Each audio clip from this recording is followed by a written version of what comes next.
Olá, galerinha! Vamos para mais uma aula de história? Então vamos aprender? Olha só, semana passada nós vimos na nossa história que o processo de capitanias hereditárias, esse sistema, ele não funcionou muito bem, não é? Era muito difícil naquela época, gente. Hoje em dia tudo tão fácil, naquela época não era tão simples assim. Então eles tiveram muitas dificuldades e com isso o sistema de capitanias criado pelo governo português não funcionou. Então qual foi a solução encontrada agora pela coroa portuguesa? Qual foi? Governo geral. E é sobre ele que nós vamos falar agora nos nossos slides. Vamos lá?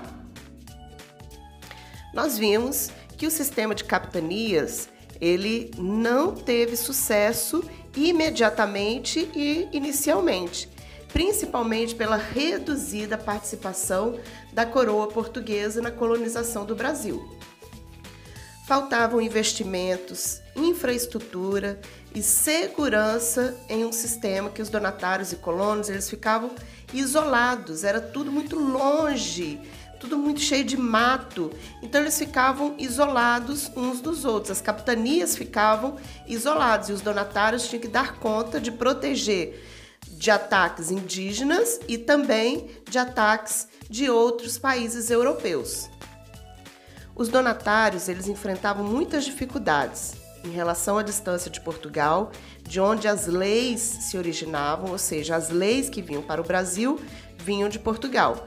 Cobrar os impostos, comunicação com outros donatários, combater os ataques de outros países, pois não tinham armas nem soldados, e também proteger o território contra os ataques indígenas. Então, para complementar e ampliar o sistema de capitanias hereditárias, a coroa portuguesa realizou a centralização da administração colonial, ou seja, agora todo o território brasileiro passa a ter um governo centralizado que vai comandar todo o território. Então, em 1548, foi criado o governo geral e as câmaras municipais. Por ordem da coroa portuguesa, o primeiro governador geral, Tomé de Souza, constrói um centro administrativo do território brasileiro, na primeira capital brasileira, na cidade de Salvador. E ali estavam todos os administradores e as autoridades que auxiliavam o governador geral na organização e na administração do Brasil.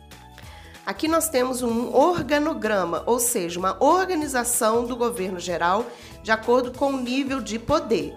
Então, acima de todos, o rei de Portugal. Logo abaixo dele, o governador geral, a mais importante autoridade presente no Brasil. E no mesmo nível de poder nós temos ali, ó, o ouvidor-mor, o provedor-mor e o capitão-mor, cada um com sua função.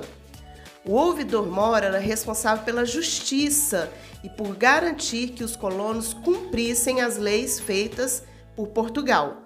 O provedor-mor era responsável pela organização da cobrança dos impostos pagos pelos colonos e para enviar para a coroa portuguesa. E o capitão-mor era aquele que auxiliava os donatários na defesa do território, fornecendo soldados e armas. Segue as atividades do dia de hoje, galerinha. Copiar o texto apresentado sem os desenhos, é claro, a não ser que tenha um artista no nosso meio. Copiar o organograma e realizar a atividade do livro, página 48. Segue a correção dos exercícios da aula anterior. Não deixe de fazer a correção, galerinha. Deixe o seu material todo organizado. Combinado assim? Então, galerinha, vocês viram aí que o governo português precisou, então, criar um governo geral que estaria o quê? Auxiliando a todos os donatários. Então, com o governador geral, que era a figura mais importante aqui no território brasileiro, que respondia, que falava pela coroa portuguesa aqui no território brasileiro, ele tinha também como seus auxiliares o capitão-mor, o provedor mó e o ouvidor mó. Viram que interessante? Um novo sistema de organização. Será que esse sistema deu certo? Eu acho que esse sistema deu certo, sim, galerinha. Hoje à tarde a gente se encontra na nossa aula do Meet. Tragam suas curiosidades, tragam seus conhecimentos para a gente poder ter uma aula super produtiva. Então, te espero lá. Beijo, galerinha!